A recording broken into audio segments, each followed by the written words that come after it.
Hello everyone, welcome back to my channel Neha Vivek official. कैसे हो आप सभी? आई होप कि आप सभी अच्छे होंगे, मस्त और स्वस्थ होंगे। गाइस, मैं आ चुकी हूँ छत पे। ब्लॉग की स्टार्टिंग हमारी आज छत से हो रही है। और आप लोग को बता दें, मौसम यहाँ बहुत ज़्यादा ही चिल है, एकदम बहुत ठंडा है मौसम। और टेम्परेचर भी काफ़ी ज़्यादा है। और आप लोग को मैं ये भी बता दूँ कि आज 2-3 दिन हो गए लखनऊ में बिल्कुल भी धूप नहीं निकला है, बिल्कुल भी धूप नहीं निकला है। और देख सकते हैं मौसम, आप लोग को देख लीजिए। अभी आप लोग को मैं बैक कैमरे से दिखा दूँगी कि मौसम यहाँ का कैसा है। फ़िलहाल बहुत ठंडी है। मैं स्वेटर नहीं पहनी हूँ, बट ये मत सोचिएगा कि ठंडी नहीं है, ठंडी बहुत ज़्यादा है। और मैं छत पे आई थी आज ब्लॉग की स्टार्टिंग करने के लिए। मन कर रहा था कि छत से ही करते यार, वो डेली रूम से स्टार्टिंग हो रही थी। बहुत जल्दी हम न्यू ईयर आने वाला है, 2024 जाने वाला है और 25 आने वाला है। तो आप लोग को एडवांस में हैप्पी न्यू ईयर सभी को। और सभी का साल अच्छे से जाए यार, फैमिली में सुख शांति बनी रहे, परिवार सुखी में रहे, बस और क्या ही चाहिए न्यू ईयर की गिफ्ट। बाकी यही सारी चीज़ें हैं। तो अभी देखिए छत पे आई थी, कपड़े वगैरह डालने थे, मम्मी ने वॉश किया था हाथ से। तो पापा का इनर वगैरह है। मौसम इतना ठंडा है ना यार, कपड़ा सूख ही नहीं रहा है। मशीन में मैंने सुखवा दिया है इसको, फिर छत पे लेके आई। तो बस ऐसे कपड़े देने आई, कपड़े डालने आई छत पे। तो सोची चलो थोड़ा बहुत ब्लॉगिंग स्टार्ट कर देते हैं आज। यही से बहुत दिन बाद मेरी ब्लॉगिंग स्टार्ट हो रही है, क्योंकि थोड़ा सा मन नहीं ठीक चल रहा था, तबीयत भी नहीं ठीक थी। और जब मन में थोड़ी सी चीज़ें उथल पुथल रहती है, परेशानियाँ रहती है ना, तो मन नहीं करता ब्लॉग वगैरह शूट करने का। बट आज बहुत अच्छा फील हो रहा था हमें, तो हमें लगा नहीं चलो ब्लॉग को स्टार्ट कर देते हैं। तो फाइनली छत पे हम आए थे, आपको कुछ एक स्पेशल चीज़ भी दिखाने आए थे। एक चीज़ आप लोग देख सकते हो कि मेरा क्रिसमस ट्री कितना बड़ा हो गया यार। देखिए ये कहाँ तक जाएगा, आसमान को छुएगा, मुझे तो कुछ पता ही नहीं चल रहा है। पापा से मैंने बोला भी था कि ये पेड़ जो है इसको आप स्कूल में लगवा लीजिए, अपनी ज़मीन पे थोड़ा रहने से ज़्यादा अच्छा रहेगा, क्योंकि यहाँ पे घर भी इतना बड़ा पेड़ ठीक नहीं है। तो पापा ने बोला था, बट अभी करवाए नहीं हैं।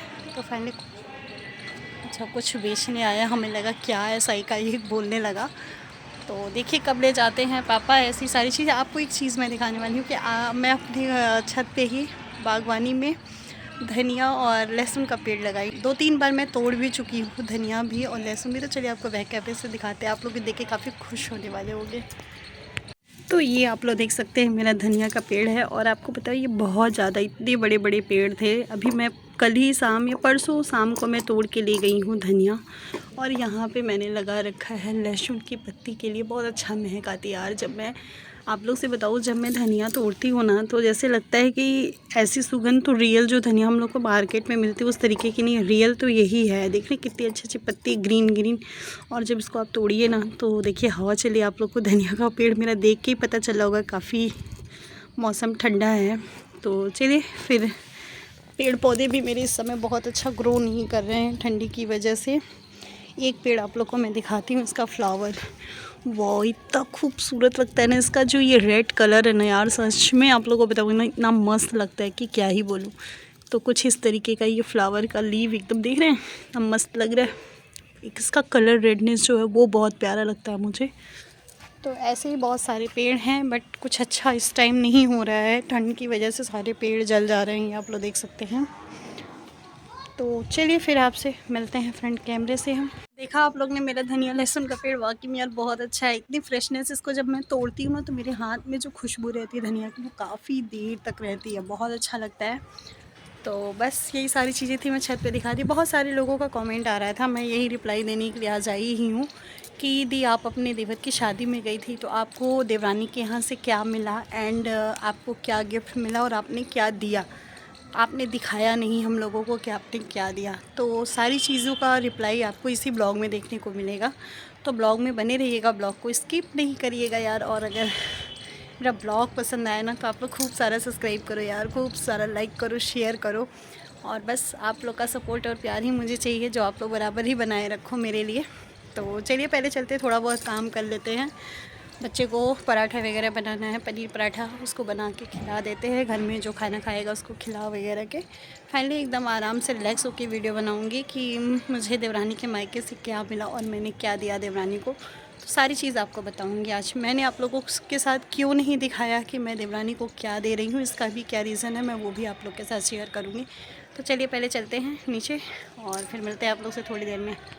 तो चलिए भाई, आप लोग को एक एक करके हम दिखा देते हैं क्या क्या मेरे देवरानी के यहाँ से आया था और उसके बाद क्या क्या मेरे मायके से भी आया था। एक्चुअली क्या था, देवर की जब शादी थी, ये मेरे अपने देवर नहीं थे, कज़न कहे जाएंगे।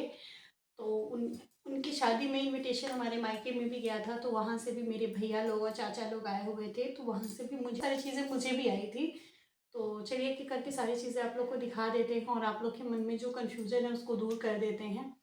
पहली चीज़, आप लोग ने ये पूछा कि हमने देवरानी को क्या गिफ्ट दिया और अपने ऑडियंस को नहीं दिखाया, तो वो तो मैं ज़रूर ही बताऊंगी आप लोग को, क्योंकि बताने का मुद्दा ही है। तो अभी आप लोग ब्लॉग में बनी रहिएगा, अभी लास्ट में सब कुछ चीज़ें क्लियर करेंगे। चलिए पहले एक एक करके सारी चीज़ें आप लोग को दिखा देते हैं, फिर बताती हूँ क्या बात था, क्यों मैंने आप लोगों को वो सारी चीज़ें नहीं दिखाई। तो ये आप लोग को दिखा देते हैं।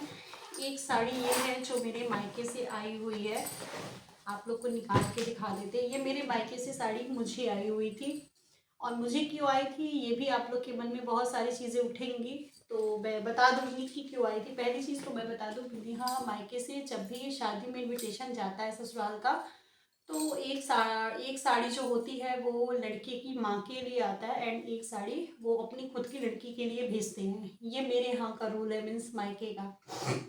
ससुराल में क्या होता है कि जो भी चीज़ें आती है वो मतलब किसी को दिया नहीं जाता है, वो खुद हम लोग रख लेते, चाहे 2 साड़ी आए, चाहे 5 साड़ी आए, चाहे 1 आए, चाहे या ना आए।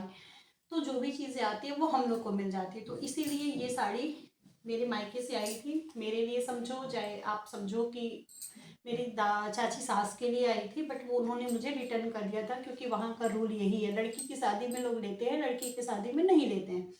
तो सबके यहाँ से तो एक एक साड़ी आई थी, बट मेरे मायके से 2 साड़ी आई थी। एक साड़ी ये है, आप लोग देख सकते हैं, पूरा खोल के नहीं दिखाऊंगी, कभी जब पहनूंगी तो फाइनली पूरा लुक आप लोग को देखने को मिलेगा। और साड़ी के अंदर जो सिंदूर, बिंदी, ब्लाउज, सारी चीज, पेटीकोट होता है, सब कुछ आया था। मैंने सब कुछ अपना सेट करके सही से रख दिया है, नहीं तो आप लोग बाद में ये भी छोटी छोटी चीज़ें जज करोगे ना कि अरे ये तो था ही नहीं, आप में ये तो था ही नहीं, तो इसलिए मैं पहले ही बता दूँ। और एक साड़ी ये है जो मेरे मायके से आई थी, ये साड़ी मेरे लिए आई थी, आप लोग देख सकते हैं, बहुत ही सॉफ्ट फैब्रिक की साड़ी है, बहुत ही खूबसूरत सी साड़ी है, आप लोग बोल सकते हैं। ये थोड़ा अलग पैटर्न, सिल्क के पैटर्न में भी बोल सकते हैं इसको, क्योंकि बहुत अलग पैटर्न है इस साड़ी का। तो एक साड़ी ये आई है, दोनों का कवर सेम है, आप लोग देख सकते हैं, क्योंकि छोटी छोटी चीज़ें आप लोग बहुत ज़्यादा जज कर जाते हो ना, तो इसलिए मुझे सब कुछ क्लियर करना पड़ता है। देख लीजिए, दोनों ही सेम है, ये मेरे यहाँ से आई थी साड़ी, ठीक है। एंड ये साड़ी मैं आप लोग को दिखा दूँ, ये साड़ी मेरी सासू माँ के यहाँ से आई हुई थी, जो कि एक साड़ी आई थी मम्मी के यहाँ से। तो एक साड़ी ये है मम्मी के यहाँ से, बट ये साड़ी अभी मेरे पास ही है, रीज़न है इसके। तो ये भी रीज़न मैं बता दूँ कि इस तरीके की साड़ी मम्मी को मैंने अभी करवा चौथ पे दिया था।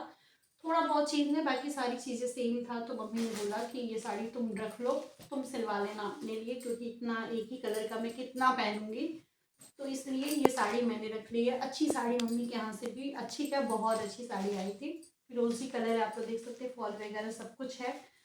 तो फाइनल लुक इसका बहुत जल्दी हम इसको वेयर करने वाले आप लोग के साथ दिखाएंगे, आप लोग कुछ इस तरीके से देख सकते हैं। तो बहुत जल्दी मैं पहनूंगी साड़ी को और आप लोग के साथ शेयर भी करूंगी। तो एक साड़ी ये रही। अब फाइनली आ जाते हैं आप लोग के क्वेश्चन का आंसर देने के लिए कि मेरे देवरानी के मायके से मुझे क्या मिला था। तो चलिए एक एक करके वो भी दिखा देते हैं। तो एक साड़ी ये आई थी मेरी देवरानी के यहाँ से, और ये साड़ी कब आई थी मैं आपको बता दूँ। ये साड़ी आई थी तिलक में, मुझे मिली थी, ठीक है, देवरानी के यहाँ से तिलक में ये साड़ी मुझे मिली थी। तो रेड कलर की साड़ी है, सेम साड़ी सभी के लिए आई थी, पूरी फैमिली के लिए। साड़ी के 2 पैटर्न आए थे, एक ये पैटर्न था जिसमें कलर चेंज था, एक पैटर्न और था जिसमें कलर चेंज था। तो हम देवरानी जेठानी लोग ने इस तरीके से डिज़ाइन का अपना ले लिया था, और बाकी मम्मी लोग अपनी देवरानी जेठानी में कुछ ऐसे ही ली थी। तो ये साड़ी आई थी हमारी देवरानी के यहाँ से तिलक में, ठीक है। और शादी में मुझे क्या मिला था, तो सबसे पहले मैं ये दिखा देती हूँ कि शादी में मुझे एक साड़ी ये मिली थी देवरानी के यहाँ से। एक साड़ी ये मिली थी, मैं इसको निकालूंगी नहीं, ऐसे बस आप लोग देख लीजिए। ये साड़ी हमें कब मिली थी और क्यों मिली थी मैं आप लोग को बता दूँ। इसमें बहुत सारी चीज़ थी, चूड़ी, बिंदी, सिंदूर और रुमाल, और कुछ पैसे भी थे इसमें इन्वॉल्व में। पैसे तो मैं नहीं बता सकती, आप लोग समझ सकते हो। और ये मुझे मिला था जब मैं देवरानी का बक्सा खोली थी। जो हमारे यहाँ रस्म होती है कि घर के बड़े जैसे जेठानी खोलती हैं या सासू माँ खोलती हैं, तो जो बक्सा खोलता है तो उसके लिए स्पेशली अलग चीज़ आती है। तो सेम ये साड़ी जो मुझे थी, बक्सा खोलने का जो रस्म मैंने किया था उसमें मुझे ये मिला था। इसमें बहुत सारी चीज़ें थी, मैंने भी आप लोग को बताया, और पैसे भी थे।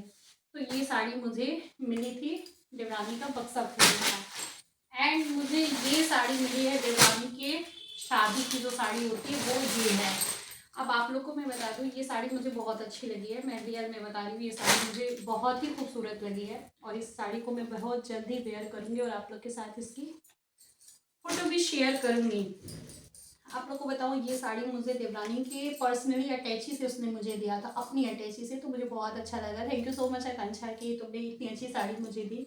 और वाकई में मुझे कोई भी चीज़ नहीं ख़राब लगी। सबसे पहली चीज़ तो मैं आप लोग को बता दूँ कि मुझे चाहे चीज़ें सस्ती हो या महंगी, प्यार से जो भी चीज़ें मिलती है मैं उसे एक्सेप्ट करती हूँ। ठीक है, मुझे नहीं समझ में आया, मैं नहीं पहनूंगी, नहीं करूँगी, बट किसी से मैं कभी कह नहीं सकती, क्योंकि हर इंसान अपनी औकात, अपनी क्षमता से ज़्यादा अपनी बेटी को देता है।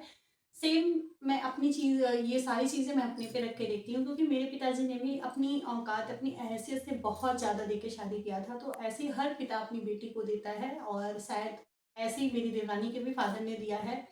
तो मैं किसी भी चीज़ को ख़राब नहीं कह सकती। बहुत अच्छी है, बहुत अच्छी चीज़ें मिली है, बहुत अच्छा परिवार मिला है, सब कुछ बहुत अच्छा रहा।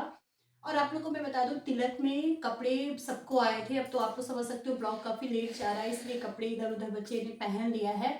मेरे बच्चे को भी कपड़ा आया था, मेरे हस्बैंड को आया था, मेरे ससुर जी को आया था, मेरे देवर को आया था, सभी को कपड़ा आया था। जो सियाराम का कपड़ा होता है ना, सब लोग ये लोग जानते हैं, तो कपड़े भी आए थे। और उसके बाद ये मम्मी की साड़ी, अब चलिए आप लोग को दिखा देते हैं। ये साड़ी जो है मम्मी को मिली थी तिलक में, सेम ऐसी साड़ी, सारे पैटर्न आए हुए थे। तो ये साड़ी मम्मी को मिली है तिलक में। अभी किसी ने सिलवाया नहीं है, क्योंकि आप तो समझ सकते हो घर से आने के बाद अभी तो खुद ही एक तो बीमार चल रहा है, सब कुछ में कुछ सारी दिक्कतें आई है, तो इसी वजह से नहीं सिलाया गया। नहीं तो अब तक तो सिला लिया होता हम लोग ने। तो ये मम्मी को मिला था, सॉरी, तिलक में। एंड ये साड़ी मम्मी को मिली है शादी में। हाँ, ये शादी में मिली है। ये साड़ी शादी में मिली थी, और आपको बताऊँ, ये भी उसने अपनी अटैची से ही मम्मी को और मुझे दिया था। तो जो भी समझ के दिया होगा, हमें नहीं पता क्या प्यार था, कैसी फीलिंग थी हम लोग के लिए, पर हम मानते हैं कि 100% परफेक्ट फीलिंग रही होगी हमारे लिए, मम्मी के लिए या फैमिलीज़ के लिए, किसी के लिए भी। तो उसने ये भी साड़ी मम्मी के लिए ही दिया है, अपनी अटैची से निकाल के। बहुत ही खूबसूरत सी साड़ी है। तो ये सारी चीज़ें रही कि मतलब क्या मिला था, क्या नहीं मिला था। और शादी में हम लोग को पैसे भी मिले थे, जो देवरानी ने हम लोग के अपने घर के बड़ों का पैर छुआ था, सभी को पैसा भी दिया था। तो ये सारी चीज़ें हो गई कि मतलब क्या मिला था शादी का और तिलक का। अब आते हैं मेन मुद्दे पे कि आप लोग का क्वेश्चन था कि हमने क्यों नहीं बताया कि हमें अपनी देवरानी को क्या दिया था। देखिए, पहली चीज़ ये बताती हूँ, आप लोग को बता दूँ कि फैमिली में अगर आप कोई भी चीज़ देते हो ना, तो अगर आप यहाँ पे शो कर देते हो ना, तो पहली चीज़ लोगों को लगने लगेगा कि मैं दिखा के दे रही हूँ। पहला चीज़ क्लियर कर दूँ मैं आप लोग का। और दूसरी चीज़ मैं ये क्लियर करना चाहती हूँ कि मैंने इसलिए नहीं दिखाया क्योंकि हमारी फैमिली का परमिशन नहीं था, मीन्स हमारे हस्बैंड का भी नहीं था। सबसे पहले तो मेरे हस्बैंड का ही नहीं था कि नहीं, इस चीज़ को तुम यहाँ पे मत दिखाना, क्योंकि चीज़ें बहुत बड़ी बन जाएगी। और मुझे बड़ा बनाना नहीं था, मुझे छोटा ही बना के देना था। और मैंने क्या दिया है तो मैं आपको बता दूं, मैंने डायमंड की रिंग दी हुई है अपनी देवरानी को। बहुत ही खूबसूरत सी रिंग थी, बहुत ही अच्छी रिंग थी, मतलब मेरे हिसाब से तो बहुत ही खूबसूरत थी। तो मैंने अपनी देवरानी को दिया है। और मम्मी ने क्या दिया था, तो ऐसे कोई चीज़ अलग नहीं बताऊंगी। हम देव सास बहू दोनों लोग ने मिलके, और अच्छे खासे अमाउंट भी हमने उसको पैसे भी दिया था कि कुछ अपने लिए बनवा लेना सिल्वर में। एंड गोल्ड में हमने डायमंड रिंग दिया था। तो यही सारी चीज़ें हैं। मैंने तनिक से लिया था उसकी रिंग, बट मैंने कुछ भी आप लोग को नहीं दिखाया। उसके पीछे कई सारे राज हैं, कई सारे रीज़न हैं जो मैं यहाँ पे नहीं दिखाई गैस। तो इसके लिए आप लोग से मैं माफ़ी मांगना चाहती हूँ। और बहुत सारी चीज़ें हैं मन में, पता नहीं क्या ऐसा हो भी गया है कि मेरा प्रॉपर ब्लॉग भी नहीं बन पा रहा है। क्यों नहीं बन पा रहा है, घर से आई हूँ तब से थोड़ा सा मूड फ्रेश नहीं फील कर पा रही हूँ अपने आप को। तो ठीक है, कोई नहीं, सारी चीज़ें धीरे धीरे करके आप लोग के साथ शेयर करूँगी। धीरे धीरे एक्टिव भी होंगी मैं। अभी प्रॉपर एक्टिव नहीं हो पा रही हूँ, उसके पीछे कई सारे कारण हैं। मैं खुद भी इतनी परेशान चल रही हूँ, कुछ तो हेल्थ इशू है, कुछ मेंटली डिस्टर्बेंस है। तो यही सारी चीज़ें हैं और कुछ भी आप लोग से नहीं कहना चाहती हूँ। फाइनली हमारी देवरानी के मायके की सारी चीज़ तो आप लोग ने देख लिया। बहुत अच्छी है मेरी देवरानी, बहुत जल्दी आप लोग से मिलवाऊंगी, कभी फेस टू फेस आप लोग के सामने ले आऊँगी मैं, जब मेरे यहाँ आएगी तब। अभी तो नहीं पता कब आएगी, कब क्या है कैसे। तो यही सारी चीज़ें हैं और अच्छे से मेरे देवर की शादी भी हो गई, सब कुछ अच्छा हो गया और क्या ही बोले अब। तो चलिए फिर ब्लॉग को एंड करते हैं, क्योंकि ब्लॉग बहुत लंबा हो जाएगा, बातें करूँ तो बहुत लंबी है। बहुत जल्दी इसके बाद का नेक्स्ट ब्लॉग आप लोग के लिए बहुत ही हैप्पी ब्लॉग आने वाला है, जो आप लोग भी नहीं सोचे होंगे कि इतनी बड़ी चीज़ मैं आप लोग के साथ शेयर करने वाली हूँ। तो बस इसके बाद का जो नेक्स्ट ब्लॉग होगा मेरा, बहुत धमाकेदार होने वाला है। तो चलिए ब्लॉग को यहीं पे एंड करते हैं। आई होप आपको मेरा छोटा सा ब्लॉग पसंद आया होगा। पसंद आया होगा तो लाइक और शेयर जरूर करिएगा। चैनल पे नए होंगे तो सब्सक्राइब किए बिना नहीं जाइएगा। चलिए फिर चलते हैं, मिलते हैं आपसे नेक्स्ट वीडियो में। तब तक के लिए bye bye and take care.